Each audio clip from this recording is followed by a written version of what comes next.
We are off today to go to Muddy Waters Liquor. Mark and Digger from Moonshiners will be there. Now, for those of you who don't know who Mark and Digger are, they're on the show Moonshiners.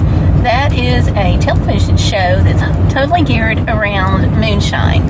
Now, relax. This features the making of moonshine as well as a little bit of running from the law, but it focuses mainly on legal operations.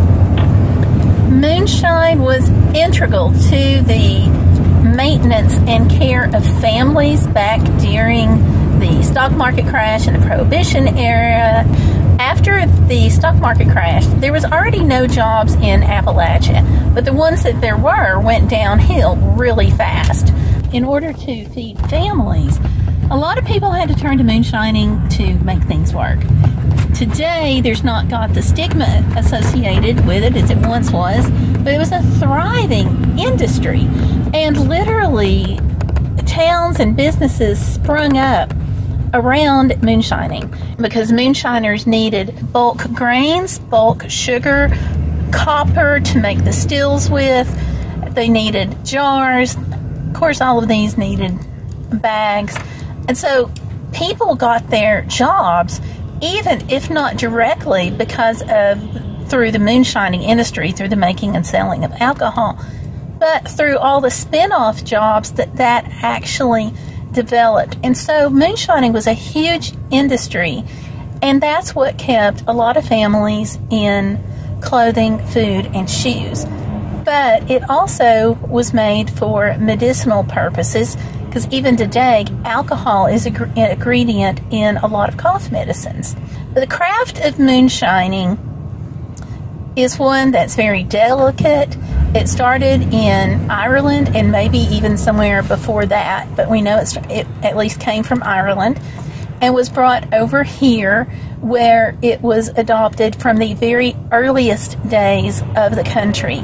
Even George Washington had moonshine. In fact, he's got a very famous moonshine recipe. Now, I know this not because I can drink, because my meds and moonshine are not going to mix, but because I've lived in the East Tennessee area. I've listened to some of the old timers who are in their 90s and up talk about moonshining and how it impacted their families. It taught me a lot about the history of moonshining. So I'm really excited to be able to go and see Mark and Digger. Now, we're running late, so hopefully they have not left the Muddy Waters liquor store. We're going to cross our fingers on this and see how it goes. Well, we're here, and it looks like a lot of other people are too.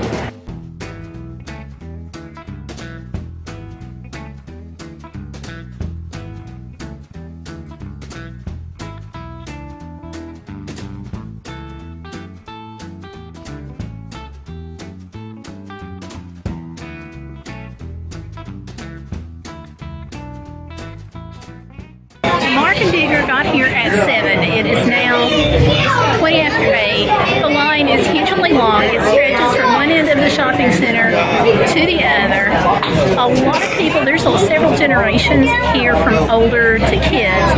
But moonshining is something that cuts across all generations. It's not just the older people. It's not just us. Because it's a lot about, like I said earlier, it's a lot about the craft. It's not just about like the whole the illegal, darker, midnight aspects of it that helped get its name moonshine.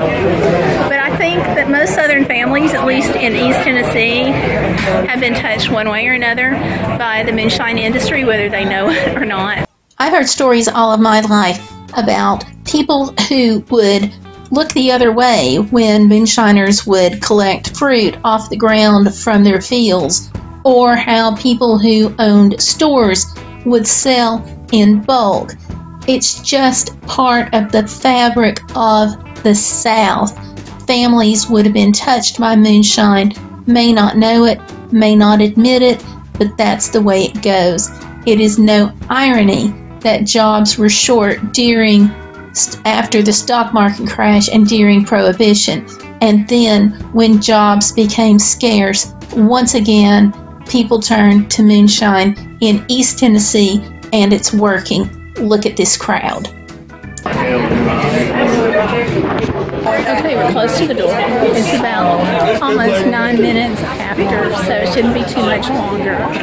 See, the crowd's not nearly as long as it was. It's still back there, though. And in front of us, we can just about see Mark and Digger now.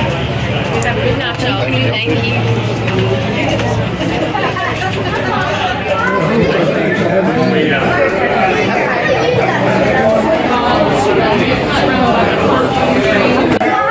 They are giving out samples. You had to show your ID. They came through this line checking everybody's IDs earlier. It's going to be here, but no tags.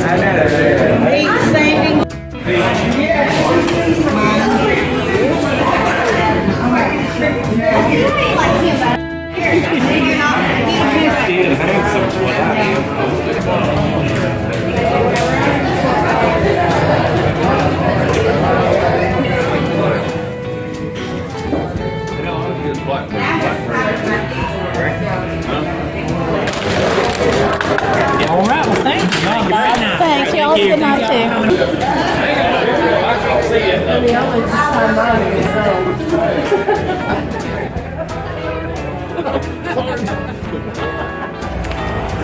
We just got our autographs from Mark and Digger, and we're standing underneath a red light, which is so appropriate for me. Scoot down just a little bit. It is... I can't get that. Here. Read it backwards. 9:30? 9:25. 9:25. Lawn is now building a little bit more again than what it was. So it's about halfway down the shopping center. And they had these little bitty jars. They're so cute. They're so cute. You probably saw us checking out with them. Nice. They were really down to earth, nice people. Yep, there we go. Yep, a little souvenir jar. I can't drink, but I can collect the souvenir jar. It's fine. We're not going to open it anyway. So that's it. That's a wrap for tonight. If you haven't already subscribed, please go ahead and do so you can get notice on all the upcoming videos. Thanks for watching. We'll see you out, about, and online. Bye.